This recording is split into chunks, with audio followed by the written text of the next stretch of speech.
stoichiometry and basic concepts in chemistry. So, stoichiometry అనేది it's a chemistry branch in a chemistry which contains fundamental concepts and gives the relationship between chemical entities. అంటే స్టాయిక్యోమెట్రీ fundamental కాన్సెప్ట్స్ని explain చేస్తుంది. And ఇది chemical compounds మధ్యన, chemical elements మధ్యన, chemical identities మధ్యన రిలేషన్షిప్ని explain చేస్తుంది. అయితే ఇందులో కొన్ని లాస్ ఉంటాయి.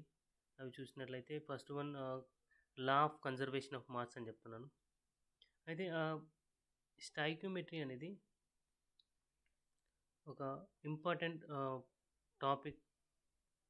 కెమిస్ట్రీ నేర్చుకోవాలంటే ఫస్ట్ స్టాయిక్యోమెట్రీ అనేది వచ్చి ఉండాలి. అందులో ఫిజికల్ కెమిస్ట్రీ చేయాలంటే ఫిజికల్ కెమిస్ట్రీ కంప్లీట్గా స్టాయిక్యోమెట్రీ పైన డిపెండ్ అయి ఉంటుంది. సో స్టాయిక్యోమెట్రీ రానిది ఫిజికల్ కెమిస్ట్రీ అనేది అస్సలు చేయడం పాసిబుల్ కాదు. సో స్టాయిక్యోమెట్రీ ఎంత ఇంపార్టెంట్ అంటే దాని మీద కంప్లీట్గా ఫిజికల్ కెమిస్ట్రీ డిపెండ్ అయి ఉంటుంది. అయితే ఇక్కడ ఫస్ట్ వన్ నేను లా ఆఫ్ కన్జర్వేషన్ ఆఫ్ మాస్ గురించి ఎక్స్ప్లెయిన్ చేస్తున్నాను. దీన్ని లెవైజర్ ప్రపోజ్ చేశాడు.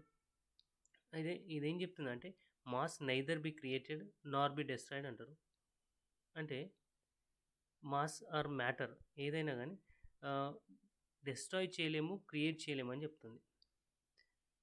అయితే కెమికల్ రియాక్షన్ చూసినట్లయితే ఏదైనా కెమికల్ రియాక్షన్ చూసినట్లయితే reactants mass equals to products mass అని చెప్తుంది.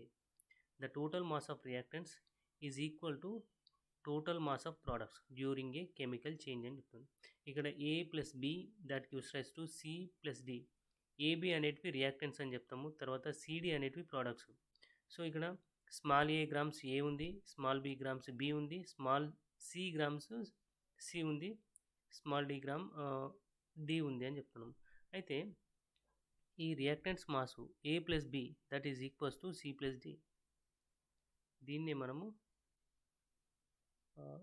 లా ఆఫ్ కన్జర్వేషన్ ఆఫ్ మాస్ కింద చెప్పొచ్చు. అయితే reactants mass equals to products mass. సింపుల్గా ఏంటంటే మాస్ క్రియేట్ చేయలేము, డెస్ట్రాయ్ చేయలేము అని చెప్తుంది. ఇంకా కొన్ని ఎగ్జాంపుల్స్ చూసినట్లయితే ఇక్కడ carbon combining with oxygen and giving carbon dioxide. Carbon reacts with oxygen gives carbon dioxide. అయితే ఇక్కడ రియాక్టెంట్స్ మాస్ కంప్లీట్గా చూసినట్లయితే 12 + 32 ఎంత అవుతుంది?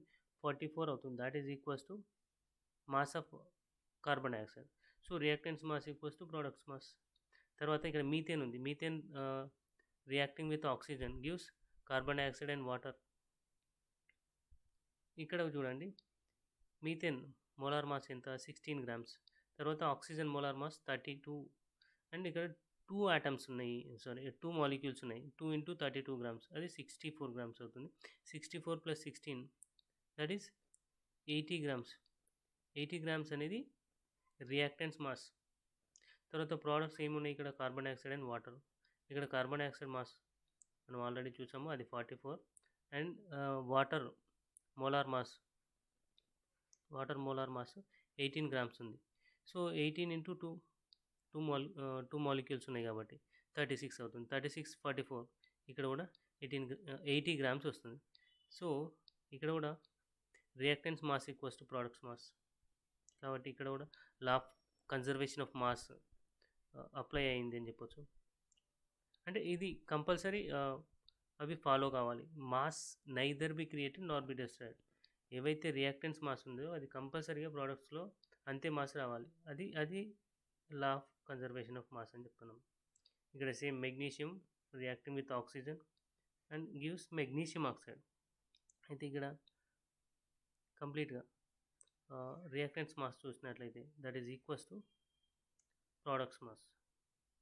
దీన్నే law of conservation of mass అని చెప్తున్నాం. ఇంకో లా, సెకండ్ లా చూసినట్లయితే లా ఆఫ్ డెఫినెట్ ప్రపోర్షన్స్ అని చెప్తున్నాం. ఇది జోసెఫ్ ప్రోస్ట్ ప్రపోజ్ చేశాడు. అయితే ఇది ఏం చెప్తుందంటే ఏదైనా కంపౌండ్ తీసుకున్నట్లయితే ఇర్రెస్పెక్టివ్ ఆఫ్ సోర్స్, ఏదైనా కంపౌండ్లో ఆ ఎలిమెంట్స్ వెయిట్ రేషియో అనేది సేమ్ ఉంటుంది. ఫిక్స్డ్ మాస్ రేషియో ఉంటుంది అని చెప్తున్నాడు. అయితే ఫర్ ఎగ్జాంపుల్ H2O తీసుకున్నాడు. ఇక్కడ H2O తీసుకున్నట్లయితే H2Oని ల్యాబ్లో సింథసైజ్ చేసినా లేకపోతే నేచురల్గా సింథసైజ్ అయినా కానీ H2Oలో మాస్ రేషియో ఆల్వేస్ 1:8 ఉంటుంది. ఇక్కడ 2 ఆటమ్స్ ఉన్నాయి. 1:2 అది 2 గ్రామ్స్ హైడ్రోజన్. తర్వాత oxygen atomic mass 16 grams. So ఇక్కడ చూసినట్లయితే వీటి మాస్ రేషియో 2:16 అని వస్తుంది. దాన్ని ఇంకా సింప్లిఫై చేస్తే 1:8 వస్తుంది. ఫిక్స్డ్ మాస్ రేషియో ఉంటే ఏదైనా compound a given compound always contains exactly same or fixed proportions of elements by weight irrespective of source. అది ఎక్కడి నుంచి అయినా వచ్చినా అని ఆ సోర్స్ ఏది ఉన్నా కానీ సోర్స్ ఏదైనా కానీ దాంట్లో ఎలిమెంట్స్ మాస్ రేషియో అనేది ఫిక్స్డ్గా ఉంటుంది. Fixed mass ratio irrespective of source of a compound. So fixed mass ratio ఉంటే ఆ సోర్స్ ఎక్కడి నుంచి వచ్చినా కానీ దాన్ని law of definite proportions or law of constant proportions అని కూడా చెప్పవచ్చు. దీన్ని లా ఆఫ్ కాన్స్టాంట్ ప్రపోర్షన్స్ అని కూడా చెప్పుకోవచ్చు.